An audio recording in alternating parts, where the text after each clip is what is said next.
Hi, this is James Gordon here with a short story collection. There's one author I've been wanting to do more reviews of his work and I haven't got around to it, so I decided to do some short fiction by him, as I will definitely be doing more novels by this author on the channel. The author I'm talking about, We Can Remember It for Your Whole Resale and Other Classic Stories by Philip K. Dick. Alright. Okay. This was first published by Citadel Press in 1999. This edition is from March 2011. This has an interesting collection of short stories, one of them being the inspiration for Total Recall, and then some other ones like The Adjustment Bureau and a bunch of other stories. This was a decent read. There were stories I liked more than others. Some I felt could have been a lot better, and then there was a couple goofy ones. Like, I read this a long time ago, and some of the stories remind me a lot of like Twilight episodes. Some of the stories just remind me a lot of that show, and then a couple of them remind me of The Outer Limits, both the good and the bad episodes. But overall, this was a decent read. I really enjoy this collection of short stories, and I will definitely be doing more on the channel. All right, onto the review. And spoiler alert, I will give away crucial details within each short story. The Cookie Lady. After each day at school, Bernard Butter visits Mrs. Drew on Elm Street, a old woman who lives alone in an old house with overgrown weeds and grass. He rings the doorbell, and it isn't long till she answers it. A very old woman with gray hair allows Brendan inside, as he can smell the fresh cookies. While waiting for them to cool off, Mrs. Drew has Brendan read something from her bookshelf while she relaxes in her rocking chair. She closes her eyes and begins to feel her body changing. She enjoys this moment before she is awakened when Brendan has stopped reading and has gotten a blue plate with cookies and milk. After he eats, he leaves but feels very tired. His parents notice their son isn't well, with the father stating he can't visit Mrs. Drew anymore. He tells them that he promised to visit her tomorrow, so they agreed it will be his last day visiting her. The next day after school, Brendan visits Mrs. Drew as she's waiting for him with a plate of cookies and milk on the kitchen table. He eats it, then washes it down with a cold glass of milk and begins reading to Mrs. Drew as she touches him. Again, Mrs. Drew feels her body is becoming younger again. When Brendan finishes reading, he tells her he can't see her anymore. Mrs. Drew replies maybe they'll see each other again sometime. Brendan leaves while feeling tired. Mrs. Drew runs into the bathroom and undresses, seeing her new body as she prepares to take a hot bath. Brendan's parents are waiting for him as it's getting late. The father hears something at the door, but when he goes to open it, he finds a pile of gray dust on the doorstep and tells his wife it was only the wind before closing the door, not realizing his son has turned to dust. Beyond the door, Larry buys his wife, Doris, a handmade German cuckoo clock, presents it to her during breakfast. At first she loves it, but ruins the moment, stating he got it for a wholesale. At first Doris is annoyed with her husband, but likes the cuckoo clock as she places it in the living room. Over the next several days, Doris enjoys the cuckoo clock as it comes out each time she's in the living room, but Larry notices whenever he's around it, it doesn't come out, even when he tries setting it to go off at the time it's supposed to come out, but doesn't. One day, Doris has Dr. Bob Chambers over, who's having an affair with him, as it's hinted that Doris isn't getting it on with Larry. Bob, who likes old antiques, wants to see the cuckoo clock. Then Larry returns home from work early and suspects his wife is cheating on him. Larry angrily throws them out of the house and refuses to let Doris keep the clock as he bought it. Spending time alone in the house drinking as he waits for the cuckoo to come out of the clock, but it never does. He takes a hammer and goes to the living room and stands on a chair. He threatens to smash the cuckoo clock if it doesn't come out. Suddenly, it comes out and strikes him in the eye, causing him to fall off the chair and break his neck. His death is ruled as an accident, as Doris tells Bob that ever since Larry died, the cuckoo has been more active than it was before. We Can Remember It for Your Wholesale. Douglas Quaid, a bored office worker on Earth, lives with his grumpy wife, Kirsten, who is annoyed of his dreams of Mars, a planet he never stops thinking about. After being woken up by Kirsten, he goes to make himself some coffee while looking out the window, seeing the hover cars drive by in the city of Chicago. His wife appears wearing a pink robe. She asks if he's been dreaming about another woman, but tells her it was Mars again. Annoyed, Kirsten tries to get Quaid to book them a trip to the ocean and go diving in an artificial gill outfit to take the time off work. But she notices he isn't listening and angrily tells Quaid is doomed. Annoyed with his wife, Quaid leaves without eating breakfast and goes and gets dressed. He wants to visit Mars before he dies, but knows he could never afford a trip there. Taking a taxi with a robot driver, Quaid goes to Recall Incorporated, a company that specializes in fake memory implants, a cheaper way of traveling. Upon entering the Recall building, Quaid is greeted by a large-breasted woman at the front desk. She buzzes Mr. McClane that Quaid is here to see him and sends him to McCane's office. Sitting down, Quaid explains he wants to have memories of visiting Mars while being a secret agent, but is skeptical he'll really believe he went to Mars. McClane assures him he'll receive colorful 3 postcards and letters from people he met, but won't have any memory of coming here. Quaid takes out his wallet and pays for the fake memories, with McCain opening a door with 2 men waiting to take Quaid to the hygienic bed to be knocked out and implanted with the false memories. However, as McCain is going over details for Quaid's trip, he is suddenly called by a technician that something has come up with Quaid. When McClane goes to see what the problem is, the technician reveals that Quaid is in fact a secret agent with his past memories erased. McClane questions Quaid as he reveals more about himself, and his company is at risk of being killed for blowing his cover. He requests to have his memories erased with new ones implanted. McClane accepts and tells the receptionist to refund half of Quaid's money and get him a cab home. Quaid awakens inside a taxi and asks the robot driver where they are going. He searches his pocket and finds a ticket from Recall. He uses the taxi's vid phone to call Kirsten. He explains what happened. Annoyed with him, she threatens to leave him and hangs up. Quaid tells the robot driver to take him back to Recall. Upon returning, both the receptionist and McClane try to convince Quaid he never came here, but refuses to believe them. McClane refunds his full money and orders him out. He returns home with his wife angry at him as he truly believes he went to Mars. To his joy, she leaves him. Searching his house, he finds a box full of Martian worms. When 2 agents enter his house, they reveal Quaid wasn't just a spy, he was also an assassin and killed a politician on Mars.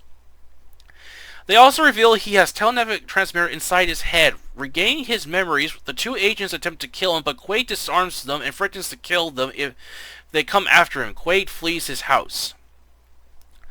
Sitting at the park bench, Quaid contacts his former commander for answers. They reveal that a rodent-like aliens were threatening to invade Earth from Mars. However, he was able to show them kindness through his telekinetic powers and agreed not to invade the planet as long as Quaid was alive. He is told to have his memories erased but refuses. Quaid turns himself in. His commander's plan to implant memories of visiting Recall while living another fantasy.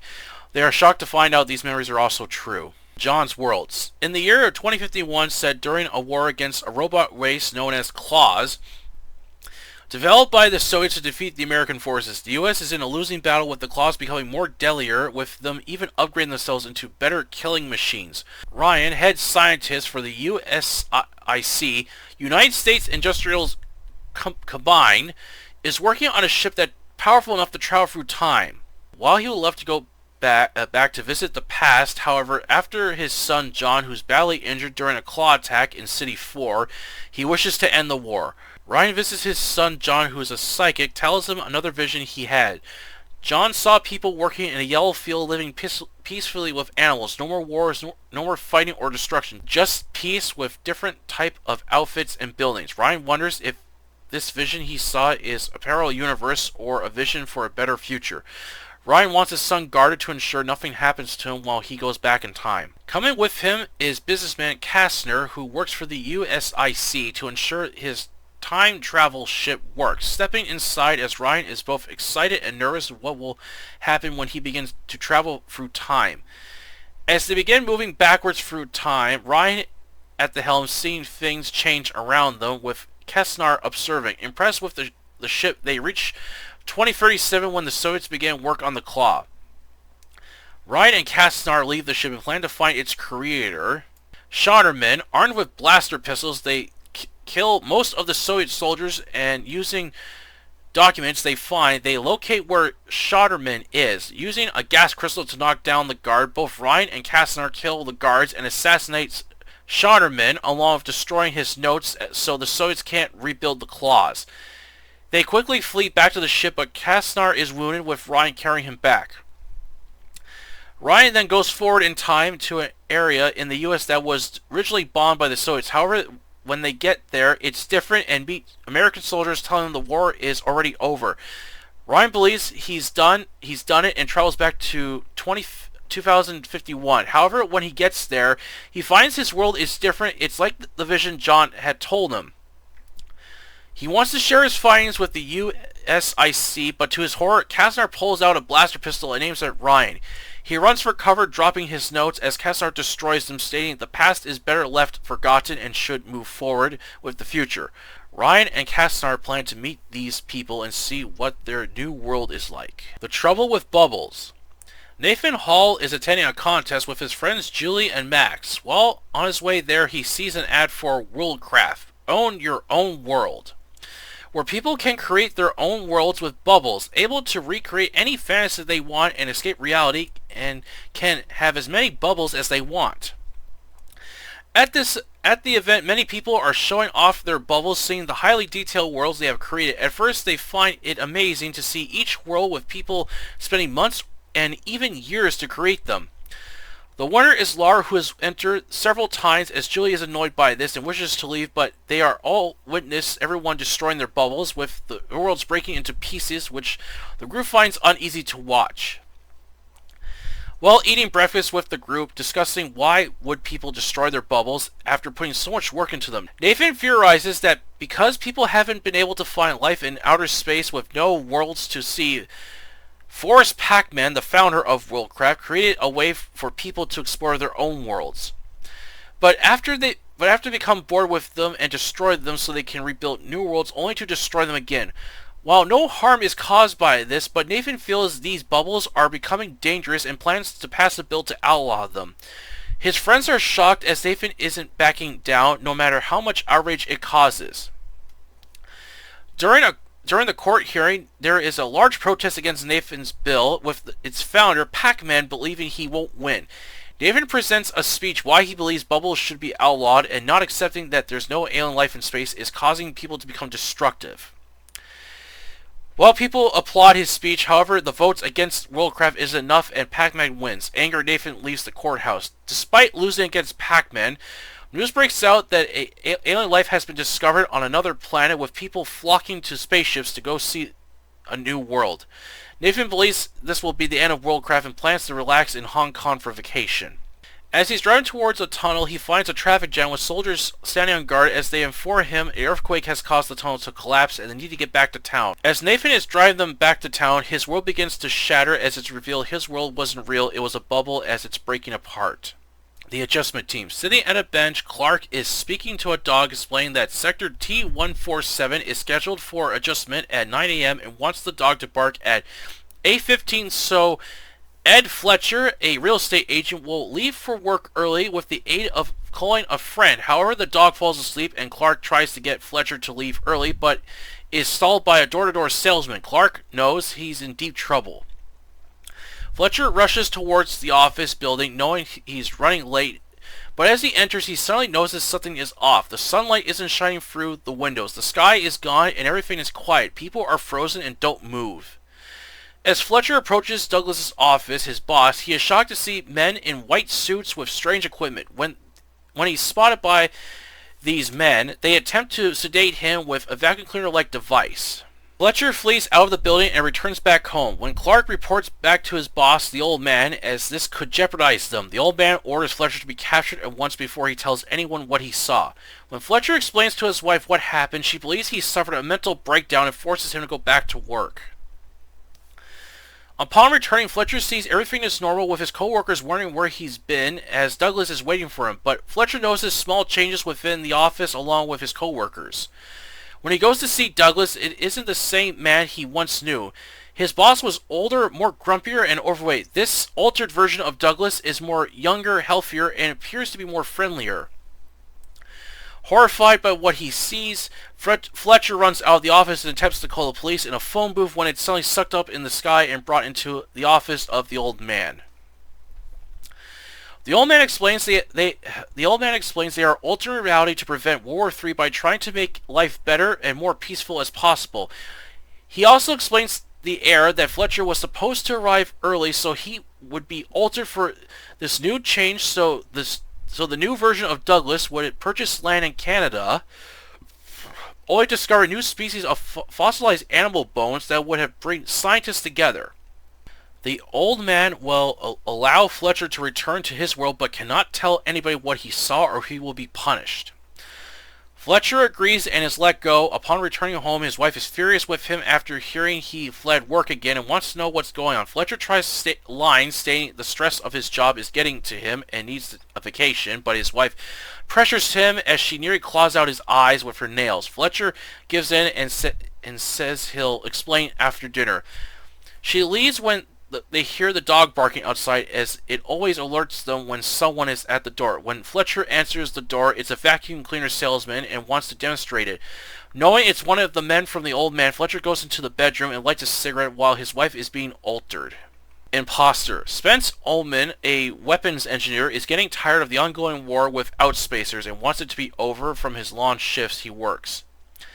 He leaves his wife Mary and is greeted by his good friend Major Peters. However, as he gets into the awaiting car, to his horror, Peters aims a gun at him with two guards holding him.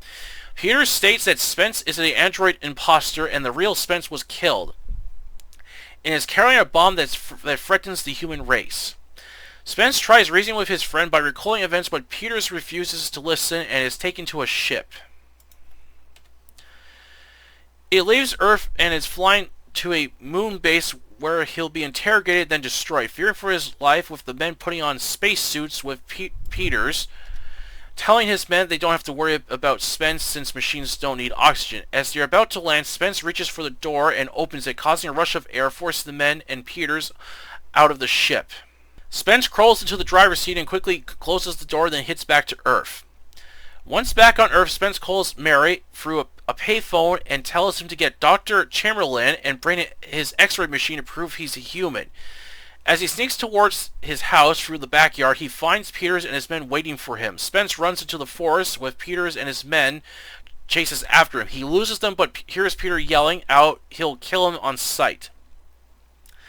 To prove he's a human, Spence goes looking for the wrecked outspacer ship. The following morning, Spence finds the wrecked ship, but is spotted by Peters. He calls them over to show them what he's found. Peters holds him at gunpoint as his men check the wreckage and find the burnt remains of the aliens. Peters holsters his gun and apologizes to his friend and offers a vacation for him and his wife, Mary. Suddenly, Peters' men find mutilated remains of the real Spence Ullman and a bloody knife. When the imposter realizes he isn't real, this causes the bomb inside of him to activate, which destroys planet Earth. Small town. Vermin R. Haskell returns from work feeling miserable. His wife Marge is shocked that he's home early. Fixing himself a drink, he wants dinner while complaining how much he hates it here, but his wife refuses, telling him to make his own dinner. Haskell tells her off before going into the basement, slamming the door shut and flicks the light switch to see his model Woodland, a town he's built over the course of several years. It started when he got his first model train, as he saved up his money and added on to his model, recreating the whole town of Woodland. Haskell looks at it and begins removing buildings, people, and anything else he doesn't like and replaces it what he wants as he quickly works away in the basement, spending all night down there. Marge calls Dr. Tyler and tries to reason with her husband. She shows him the model town he's been working on. At first, Tyler is impressed with Haskell's handiwork, but notices places that don't exist in the town. As the two go to leave, Haskell appears and orders them out of the basement, with his wife annoyed with him. Haskell quits his job and removes everyone he hates and replaces all the models with what he wants. He then adds the finishing touches to Town Hall, which reads, Mayor Vermin R. Haskell. Pleased with himself, he declares his model is finally finished. When Marge and Tyler go to check on Haskell again, they find he and his model are gone, but as they go to report him missing to the police, they are shocked to find all the buildings they once knew are gone and have been replaced with the new models Haskell has put in, and he's the town mayor. They attempt to escape Woodland, but are arrested by Haskell's police force. We Can Remember for Your Wholesale was a decent collection of short stories. Like the creative like the creativity within the stories, fun, interesting, and dark with some humor in a few of them. However, I felt some of the stories didn't explain much too well, as I'm not really a fan of being thrown into a story with little to no background on what's going on, along with being too short or got a little goofy. The writing could be good or not so good depending on how each story was written, as I felt some were written better than others. However, I still enjoyed reading this collection of 50s and 60s sci-fi stories by Philip K. Dick, and would recommend you read his short work. If you're a fan of The Twilight Zone, then you'll enjoy this collection, as reading these stories reminds me a lot of that show. Alright, that's the review today. Hope you enjoy it. And out of the short stories, only 8 of them I liked. I'll go over the ones I really liked in the story. Okay. The first one, The Cookie Lady, this is actually a horror story, which I was surprised. I thought, oh, I didn't know Phil wrote horror stories, but I guess he did. But anyway, this was a really interesting story. You basically got this kid that goes to this like old woman's house, and he gets like, free cookies and milk all the time. He gets to read whatever he wants on her bookshelf, but as he's doing this, she's draining the life force out of him to become younger again, and basically she ends up killing this kid until he turns into dust. So that was a really good short story. I was surprised by the ending where he's just this father hears a knock at the door and he opens it, but he only finds like there's dust. He's like, oh, it's just nothing but the wind. It's like that was your son that just knocked on the door. Now he's dust. So that was a good story. The second one, Beyond the Door, I really like this story about a guy that buys his wife this cuckoo clock, and at first she's annoyed that he I guess bought it cheaply, but then she likes it, and the thing is like very active around her, but is annoyed when he is in near the clock and it doesn't activate, and he's getting really annoyed. Doris's husband is just a real jerk in the story. So then after he finds out his wife's having an affair, he throws them out, and then he's drinking away at beer and stuff and getting drunk, and he's getting frustrated by this cuckoo clock. So then he gets a chair and then and a hammer and threatens to smash if it doesn't come out. And I just love how the thing strikes him in the eye, causing him to fall and break his neck. I really enjoyed that, and I thought it was humorous that Doris says ever since that her husband's dead, the cuckoo clock's been more active. I just found that part funny.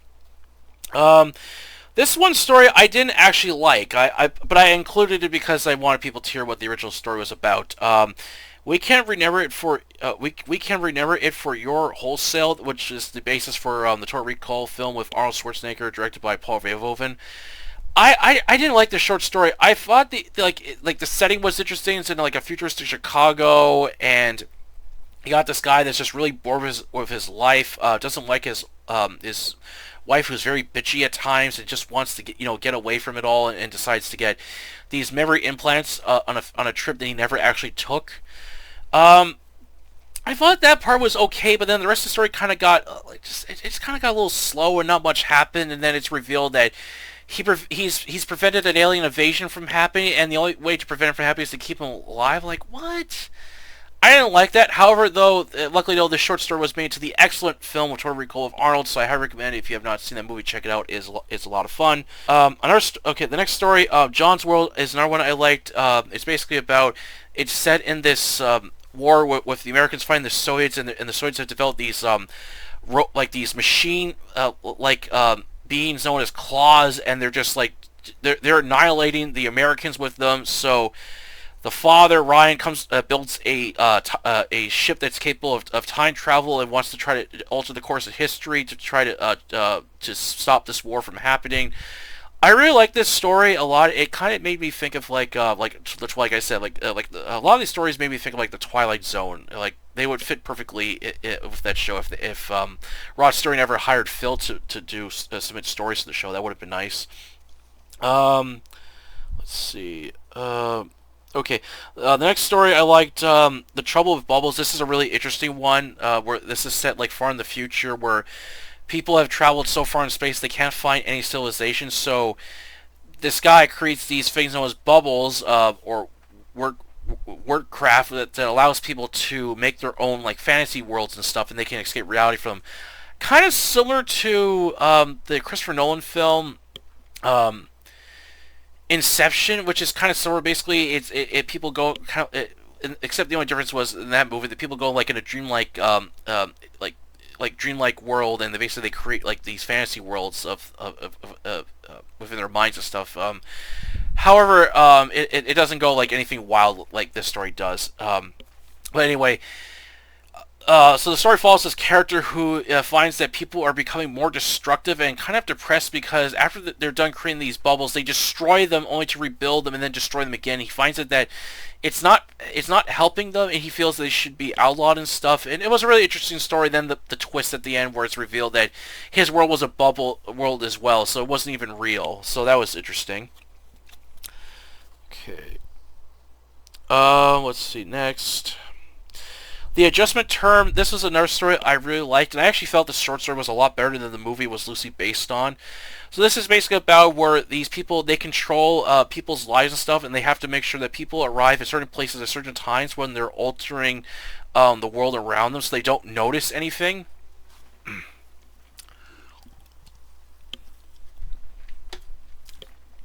Which I find interesting because there's this video on YouTube you can find where basically Phil K. Dick is talking about his theory about the Matrix, which he discussed during like a science fiction convention in France back in the 70s, and he said during his speech that the only time we notice that something is off is when something has been altered and stuff. So reading this story reminds me of that speech he said, which he believed that we were living like in the Matrix, like a computer simulated world, and we only notice if we look around, if we notice that something's been altered, and we know that that the thing that we saw wasn't like that before. That's what he was kind of getting out of this story. So it follows the main character, Fletcher, who is like just an everyday guy, and he makes the shocking discovery that the world is being altered by these like people with higher up, and they have like these powerful machines to alter reality around them and stuff. And of course, this shocks him because it's like, what the hell is going on? And of course, these people that can control things to ensure that a person is either someplace early or late, depending on the time frame that they need to like alter something. So I felt that was a really interesting story. The movie I felt sucked. Basically, they kind of take the basis of the short story and they turn it into this really boring romance movie, which is really boring. I thought they could have made something more similar to the short story or something better. Obviously, yeah, that's one of the Phil K. Dick films I don't like, along with another one that I really hate. Anyway. The next one I liked, Imposter. I thought this was a really interesting story, basically about a guy who's like an engineer for building weapons to fight against some alien race, and then while being picked up by his close friend on his way to work, he suddenly finds himself being hunted down by his own side, claiming that he's an imposter, and he tries to prove his innocence, and then makes the shocking discovery he was in fact the imposter. That was a really good story. I heard they made it into a movie, but I never seen that one. I might have to check that one out, see if it's any good or not. And then the last story, Small Town. This really reminds me a lot of like a Twilight Zone episode, where basically you got this guy that's a very skilled handyman, and he's built this like replica model of his town. He lives in woodland, and every time something bothers him, he takes it a building out, a person out, or whatever, destroys it, and then replaces it what he wants to recreate the town his own image. And then he basically is so fed up with his life, he decides, I'm going to be mayor of my own town. And then the wife and doctor the wife who's like, I absolutely found annoying. It was just like she's like, oh, my husband spends so much time working on his stupid models and stuff. And I'm like, if you're not happy, then get the hell out of the house. Seriously, like he's not keeping you there. You can leave. But at the end of the story, when her and the doctor go to check on him, they find her husband is gone and the model is disappeared. But when they go drive into town, they see the town has been recreated his own image and stuff. And I thought this was a really really creative and fun story. I always thought to myself, if only he added something like more fun, because he's like putting all this like stuff he wants that like fun, and it was like a bowling alley and I think of some stores and stuff. He complained there was too many clothing, women's clothing stores in Jersey. So he removed all of that. I thought, why don't you throw in a strip club, something really good? Unfortunately, he doesn't. So out of these stories, those are the 8 I liked best. Some of the stories I didn't like. I'll just pick out a few here. the prominent offer. The beginning part of it actually reminded me the intro to Futurama, where you see the people are being sucked through those tubes all around New York, and basically this is how people get around the city in the future. That's what the beginning part of the story reminded me of. Like, it gets out to an interesting start. Like, basically, this guy, he's getting ready for work, and he steps outside, and then the tube is right there, so he just he tells the where he wants to go, and he's being sucked into this tube on his way to work. However, he notices these small beings are following him, and he makes this like shocking discovery that these people, these like little tiny beings are like from another parallel universe, and they're using these tube things to get around and stuff. I thought it had an interesting start, but I didn't like the way it ended. The Cosmic Poachers was another story I didn't like. This one kind of reminds me of that really awful episode from The Outer Limits, the Zany Misfits. I read that apparently this was one of the most popular episodes from that show, and I actually laughed because I found it was one of the worst episodes from that show. I felt that that the Twilight Zone was way better than the Outer Limits. Like, sure, the Outer Limits did have some good stories, but I felt Twilight Zone was way better. But anyway, the Cosmic Approaches remind me of that one episode, the Zany Misfits, where basically you got basically these two humans. They're on a ship and they're following some like alien ship that they're at war with, like these bugs, and they land on this planet. So they sneak on board and they find these like look like gemstone or eggs or whatever, and they think they're valuable. So they take all the eggs and bring them on board to their ship, and they flee. And then the story then reveals that the bug aliens are mystified as like, why would they want to take the eggs of these like terrible creatures they're trying to get rid of? But the other bug aliens like, oh, it's their problem now, it's not ours. I thought, what? I thought it was kind of a really just a kind of a dumb story. Like, these characters are taking these eggs and they don't realize what they're just stealing. I thought, why are they bothered stealing these things? I just didn't care for that one.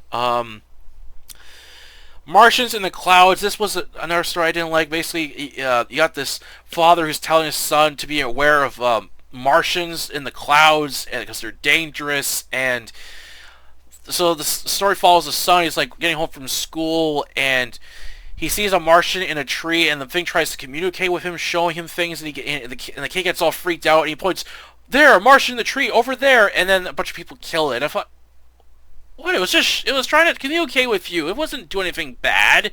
And then the kid's labeled as a town hero. I thought, get out of here. The Commuter was a story I thought had an interesting start, but I kind of didn't like the way it ended. Basically, you got a story. Basically, this guy comes to a train station, and he says, I want to take it to this place. And the guy says, that town doesn't exist. And he says, that's where I'm from. So the guy pulls him out and says, show me where it exists. And then when the guy realizes that his town doesn't exist, he disappears. And the guy's like, what the hell just happened? So the guy tells his boss about this, and he's like, that's really weird. And then when the guy comes back, they bring him into the office, and they try to get more information out of him, and the same thing happens again. So the main character decides to figure out what is going on. I thought the beginning part got off to an interesting start, but then the ending kind of like felt rushed. Like, after the character finds out the town does in fact exist, but it's in its like own world, and that's why he's never heard of it, he just returns back home to his wife with like dinner ready for him. I thought, that could have ended better.